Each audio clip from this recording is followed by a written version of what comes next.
Ya pemirsa, apa saja hasil konkret yang disepakati dari KTT ASEAN ke-48? Sudah bergabung bersama kami reporter Metro TV Sheha Al-Hadar dari Istana Negara Jakarta. Sheha, apa saja hasil konkret yang dibawa pemerintah Presiden Prabowo dari KTT ASEAN ke-48? Ya, selamat pagi Leo dan juga pemirsa. Tentunya ada sejumlah hasil konkret yang telah disepakati oleh para pemimpin ASEAN di KTT ASEAN kemarin. Salah satunya yang utama adalah di bidang keamanan maritim, di mana pemimpin ASEAN ini mendeklarasikan persetujuan untuk bekerja sama di bidang maritim, bahkan membentuk pusat maritim ASEAN di Filipina. Tentunya ini merupakan pusat koordinasi yang dibentuk untuk berbagi data patroli laut hingga memantau aktivitas ilegal, dan isu ini menjadi sangat penting karena jalur ASEAN ini merupakan sepertiga dari jalur perdagangan dunia. Kemudian selain dari bidang maritim juga ada bidang iklim dan penanggulangan bencana, di mana kemarin para kepala negara ASEAN ini telah menyepakati untuk membentuk ASEAN Strategic Protocol for Emergency and Comprehensive Transformation atau ASPEC, yang ini digunakan untuk memperkuat koordinasi antara negara-negara ASEAN dalam menanggulangi bencana-bencana yang terjadi. Kemudian selain dari itu juga ada inovasi digital yang disepakati oleh para pemimpin ASEAN, di mana ini merupakan tindakan para pemimpin ASEAN untuk mengembangkan kecerdasan buatan atau artificial intelligence atau AI, yang dimana ini fokusnya adalah membangun regulasi tentunya untuk memanfaatkan AI ini dalam bentuk yang positif dan mencegah AI ini disalahgunakan oleh pihak-pihak yang tidak bertanggung jawab.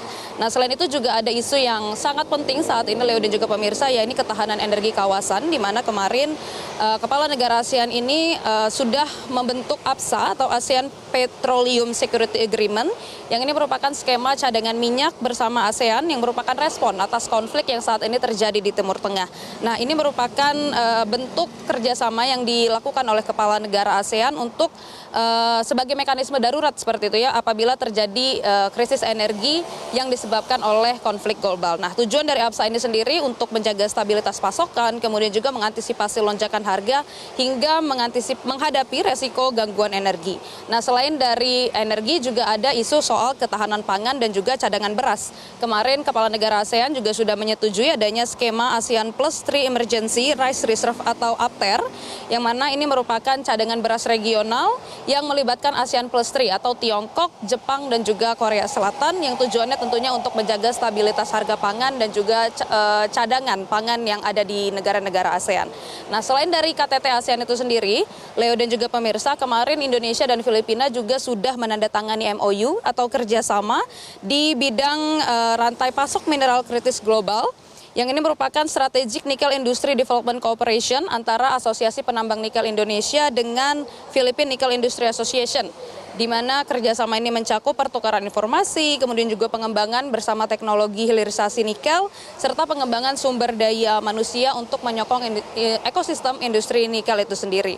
Nah, tentunya kerjasama ini menjadi pondasi untuk membentuk Indonesia Philippines Nickel Corridor, yang digunakan untuk mengintegrasi kekuatan hilirisasi smelter di Indonesia dengan pasokan biji di Filipina, di mana karena kedua negara baik Filipina maupun Indonesia ini merupakan negara-negara dengan produksi nikel yang cukup besar, bahkan mencapai 73,6% dari produksi nikel dunia pada tahun 2025. Nah, tentunya untuk mencapai target tersebut, Indonesia dan Filipina ini sudah menandatangani MOU untuk melangsungkan kerjasama untuk mengembangkan nikel di kedua negara. Nah, kemudian juga tentunya di ASEAN kemarin juga membahas perihal solusi untuk krisis energi yang saat ini terjadi akibat dari perang global, misalnya seperti penguatan cadangan minyak hingga diversifikasi sumber energi. Leo.